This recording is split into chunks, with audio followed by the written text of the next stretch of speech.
বুয়েট 2025-26 ভর্তি পরীক্ষার সার্কুলার প্রকাশিত হয়েছে, সেটা আজ দেখাবো। গুরুত্বপূর্ণ জিনিসগুলো দেখাবো। বিশেষ করে ভর্তি পরীক্ষার অংশগ্রহণের যোগ্যতা থেকে আসি। তো এখানে হচ্ছে এসএসসির ক্ষেত্রে যারা জিপিএ 4 পেয়েছিল তারাই পরীক্ষা দিতে পারবে, এবং ফিজিক্স, কেমিস্ট্রি, হায়ার ম্যাথ এই 3টা সাবজেক্ট তোমার থাকতে হবে। এই 3টা A+ না পেলেও সমস্যা নেই, কিন্তু এই 3টা সাবজেক্ট তোমার থাকতে হবে। এবং এইচএসসির ক্ষেত্রে তোমার টোটাল জিপিএ 5 পেতে হবে, এবং ফিজিক্স, কেমিস্ট্রি, হায়ার ম্যাথ এই 3টাতেই তোমার জিপিএ 5 পেতে হবে। কোনো একটিতে যদি জিপিএ 5 মিস যায় তাহলে তুমি পরীক্ষায় অংশগ্রহণ করতে পারবে না। এবং যারা 2024 সালে পরীক্ষা দিয়েছিলে এইচএসসি পরীক্ষা, কিন্তু যার রেজাল্ট হচ্ছে 14 ডিসেম্বর 2024-এর পরে চেঞ্জ হয়েছিল, তারা হচ্ছে পরীক্ষা অংশগ্রহণ করতে পারবে, এবং টোটাল পরীক্ষা দিতে পারবে 10,000 জন। তাদের এই 10,000 জনের সিলেক্ট করবে হচ্ছে তার ফিজিক্স, কেমিস্ট্রি, হায়ার ম্যাথ এই 3টার টোটাল মার্কের উপর ভিত্তি করে। অর্থাৎ ধরো 20,000 জন আবেদন করছে, এবং এই 20,000 জনের মধ্যে টোটাল মার্ক ফিজিক্স, কেমিস্ট্রি, ম্যাথে টোটাল মার্কে যারা 10,000 জনের মধ্যে থাকতে পারবে তারাই পরীক্ষায় অংশগ্রহণ করতে পারবে, বাকি লোক পরীক্ষায় অংশগ্রহণ করতে পারবে না।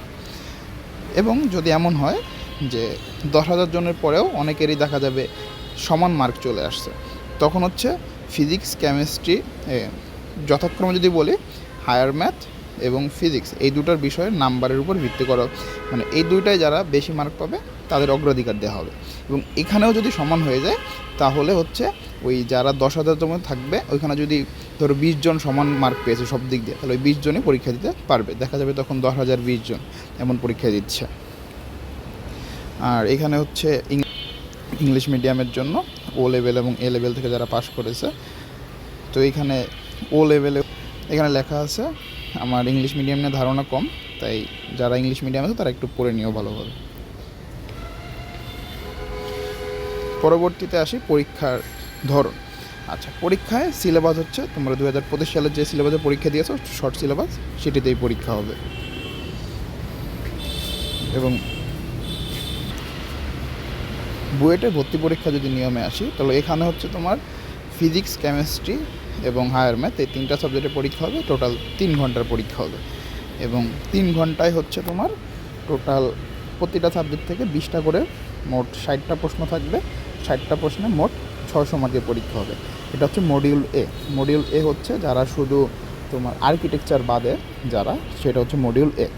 আর যারা হচ্ছে আর্কিটেকচারে ভর্তি হতে চাও তারা হচ্ছে এই মডিউল এতে পরীক্ষা দিতে হবে।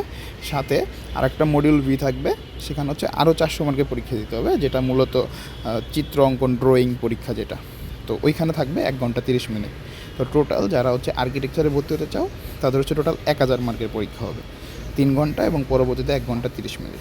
আর যারা হচ্ছে শুধু ইঞ্জিনিয়ারিং সাবজেক্টগুলো যেগুলো আছে ওখানে হচ্ছে 3 ঘন্টার পরীক্ষা হবে 600 মার্কের। যারা আর্কিটেকচারে পরীক্ষা দিতে চাও তাদের জ্যামিতি, পেন্সিল বুক নিয়ে কিছু ধারণা দেওয়া আছে, নিয়ম বলা আছে, সেইগুলো তোমরা পড়ে নিও। পরীক্ষা হলে পানির বোতল নিয়ে যাবে পরীক্ষার সময়, সেটা বলা আছে যে সর্বোচ্চ 600 মিলির পানির বোতল নিতে পারবে, এবং 30 মিনিট আগে উপস্থিত হতে হবে। আসন সংখ্যা টোটাল হচ্ছে 1305, এবং কিছু ক্ষুদ্র নিগোষ্ঠীর জন্য সংরক্ষিত হচ্ছে 4টি আসন, টোটাল 1309টি আসন। ভর্তির ক্ষেত্রে সর্বনিম্ন যোগ্যতা, তো এখানে হচ্ছে নর্মাল হিসাব টোটাল হচ্ছে 1309 জন চান্স পাবে। তার মধ্যে 1305 জন হচ্ছে যে সাধারণ যে আসনগুলো, তো তোমার সিরিয়াল 1305-এর মধ্যে থাকতে হবে, এগুলো সাধারণভাবে। এখন আসি, এখানে একটা পাস মার্ক উল্লেখ করা আছে যে টোটাল যারা হচ্ছে ইঞ্জিনিয়ারিং সাবজেক্টগুলোতে ভর্তি হচ্ছে তাদের মডিউল এ পরীক্ষায় 600-এর মধ্যে ন্যূনতম 200 পাওয়া লাগবে। মানে বলতে পারি আমরা 200 হচ্ছে পাস মার্ক। যদিও 200-র কম পেলে, মানে 200-র কম পেলে সে আসলে চান্স পাবে না, এটা বলাই যায়। সো এটা আসলে বলাও যায় না বলাও যায়। এবং আরেকটা জিনিস উল্লেখ করা আছে, কেউ যদি বিএমইতে বায়োমেডিক্যালে ভর্তি হতে চায় তাহলে তার এইচএসসিতে জিপিএ, বায়োলজিতে জিপিএ 4 থাকতে হবে, ন্যূনতম জিপিএ 4 থাকতে হবে। এবং আর্কিটেকচারের ক্ষেত্রে তার যে ড্রয়িং পরীক্ষা আছে সেই ড্রয়িং পরীক্ষায় ন্যূনতম 160 মার্ক পেতে হবে। এরপরে আবেদনের নিয়মাবলী আছে। এখানে হচ্ছে বুয়েটের ওয়েবসাইটে যাবে, বুয়েটের ওয়েবসাইটে গিয়ে ওইখান থেকে আবেদন শুরু করতে পারবে। এটা হচ্ছে নিয়ম, ছবির সাইজ, সিগনেচারের সাইজ দেওয়া আছে। সেখান থেকে তুমি নাম, ঠিকানা সব কিছু দিয়ে আবেদন করবে, যা যা লাগবে সেগুলো দিয়ে আবেদন শুরু হলে এইগুলো নিয়ে আমরা আবার কথা বলবো। এখন আসি পরবর্তীতে। আচ্ছা, আবেদনের ক্ষেত্রে যারা শুধু ইঞ্জিনিয়ারিংয়ে করতে চাও তাদের হচ্ছে 1300 টাকা, যারা আর্কিটেকচারেও পরীক্ষা দিতে চাও তাদের হচ্ছে 1500 টাকা। এরপরে কিছু আবেদনের কিছু নিয়মকানুন আছে, সেটা আমরা পরে দেখব। এখানে টাইম লাইন দেওয়া আছে কখন কি শুরু হবে। তো আবেদন শুরু হবে 16ই নভেম্বর, আবেদন শেষ হবে 2 ডিসেম্বর এবং টাকা দেওয়ার শেষ তারিখ হচ্ছে 4 ডিসেম্বর। আর যাদের অ্যাপ্লিকেশনে ইটিএস আর লেখা থাকবে তাদের হচ্ছে 18 নভেম্বর থেকে 4 ডিসেম্বর পর্যন্ত তারা এটা জমা দিতে পারবে ফাইলটা বুয়েটে এসে। এবং ভর্তি পরীক্ষা যারা পরীক্ষা দিতে পারবে, অর্থাৎ আবেদন করার পরে যারা পরীক্ষায় অংশগ্রহণ করতে পারবে, অর্থাৎ 10,000 জনের নাম, সেটা হচ্ছে 17ই ডিসেম্বর পাবলিশ করা হবে।